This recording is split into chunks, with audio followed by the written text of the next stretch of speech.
In addition, if I wanted to change that backlight back here, I have that light sitting right behind me. So with this same remote, I can control both lights, just like that, and like that, and like that.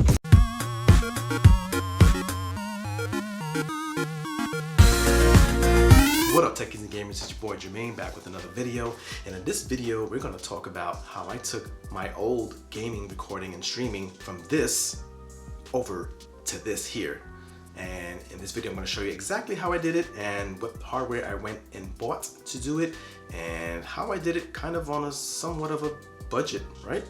Budget is relative depending on how much bank you got, how much money you got in your pocket. So I'm going to show you how I did it for relatively $1,000 or a little less. But let's go ahead and dive right into what we're talking about here and how it could help you and bring you value and help you step your game up just a little bit with a little bit of an upgrade and a little bit of additional hardware. And a little bit. Meaning we're actually going to use our DSLR camera as our game recording webcam. That's right, if you have a compatible and qualifying DSLR webcam, you can turn it into an actual video streaming webcam right on Twitch, right over your OBS recordings and your gameplay, using it as a webcam recording device. And my DSLR camera of choice is the Canon SL3, otherwise known as the Canon EOS 250D, depending on which country you bought it in. I believe in the UK it is marked as the 250D. The caveat with that is that you have to have a camera that actually does a clean HDMI out. And in fact, one of the main reasons for choosing this camera is for its clean HDMI output. Without that, you won't be able to get that clean webcam view on your OBS recording because you will still have the interface overlays showing up actually on your TV screen or your monitor where you're doing your recording. So clean HDMI out is the key to getting what you want. You have to have that, otherwise it just won't work. Another big deciding factor for getting this camera is its fold-out LCD screen. This is a must-have in the way it displays here. You have your fold-out LCD coming out over to the side, and it actually has a flexible joint to actually flip it to the front facing. So now you have it as a front facing LCD webcam, so you can actually look at yourself as you're recording. You can make sure that you're in frame and that the colors are looking right and that you don't actually jump out of frame as you're recording. The importance of having it popping out to the side and not coming up through the top is that it allows you to actually utilize your mounting cold shoe up on top for your microphone or an additional light source. I'm actually using the stock lens that comes with the Canon SL3. It's the 18 to 55 millimeter stock lens that comes with the camera, right? Don't even need to go ahead and spend an extra whatever amount you want to get a specific lens to make the video quality or the camera look a little bit better, maybe a wide angle lens.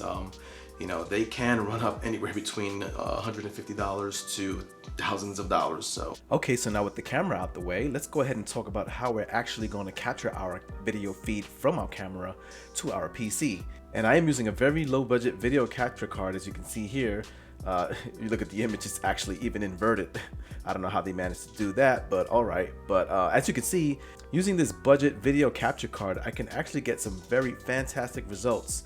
Right now, there's a lot of these on the market. Many are actually of good quality. There may be some differentiation in terms of like color output and maybe some lag with audio if you're using it for audio capture. But in general, they work actually really good. I've done a couple of videos with this capture card and I will say that I am very impressed with it. Now, this particular capture card here, it's non-branded. As you can see, it's just Chinese manufactured video capture card.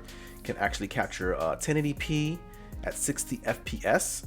So that is very good. As you can see from my own video feed here, it's very good quality. It's capturing 1080p at 30 FPS, but this can go up to 1080p at 60 FPS, which is pretty good for $17 in my book. And looking at a side-by-side comparison here, there is no doubt that DSLR is running laps around that webcam. Oh, but what about the battery life and record time? There's no need to worry about that because we do have a solution for battery life, and there is no recording directly from the camera as you will be doing your screen capture off of OBS. So for being able to have continued and sustained battery life for more than just 30 minutes or for an hour or maybe for 2 hours, Maybe for a whole day. I went ahead and tried out something called the Go 9 ACK E18 AC power adapter. Now, setting up the device is pretty simple. All you have to do is actually connect all the power connectors to its corresponding ports. One cable goes to the next, and then this cable goes to the next and straight to the power source. And then you take this pseudo looking battery pack. Now it actually looks like the camera battery. So you basically insert it into your camera. Now your camera should be equipped with this rubber grommet that allows you to plug in this battery into your power port in your camera, close the case, and actually allow the power of the cable to come out to the side of the camera, so that way you can actually keep your camera battery pack case closed.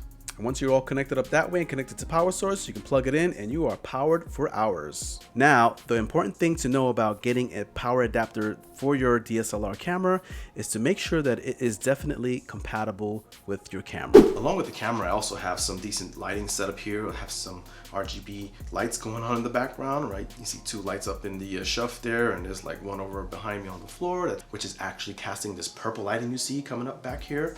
I actually have full kind of granular control over that with this remote right here, right? If you haven't checked out my previous review on these RGB Novastella floodlights, go ahead and check it out. I left a link in the description.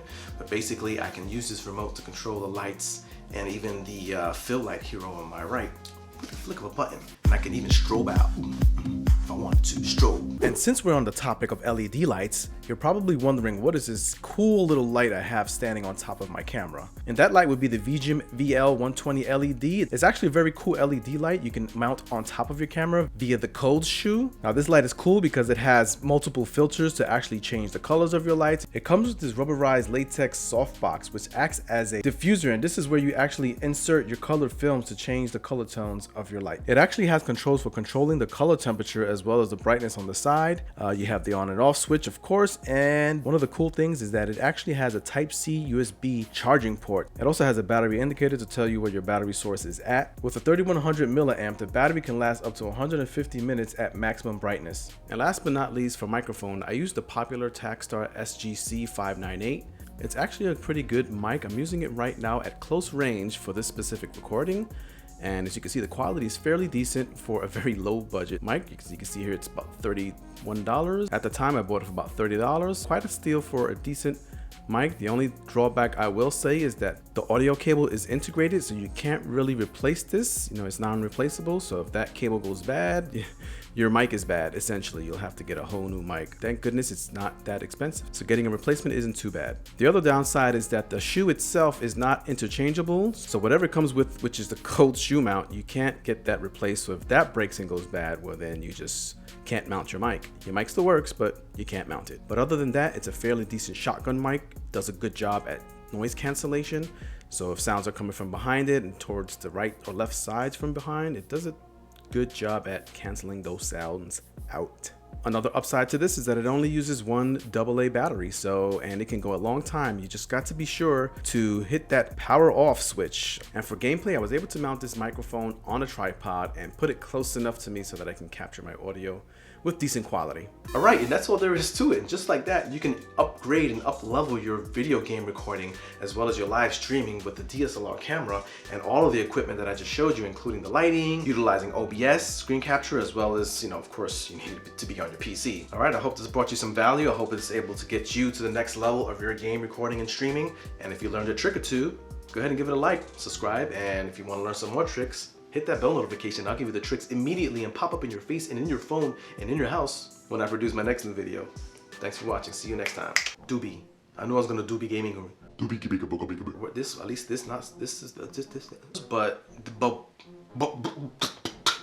level up your game without having to break your pockets in half, right? Explode your whole pocket in your bank account.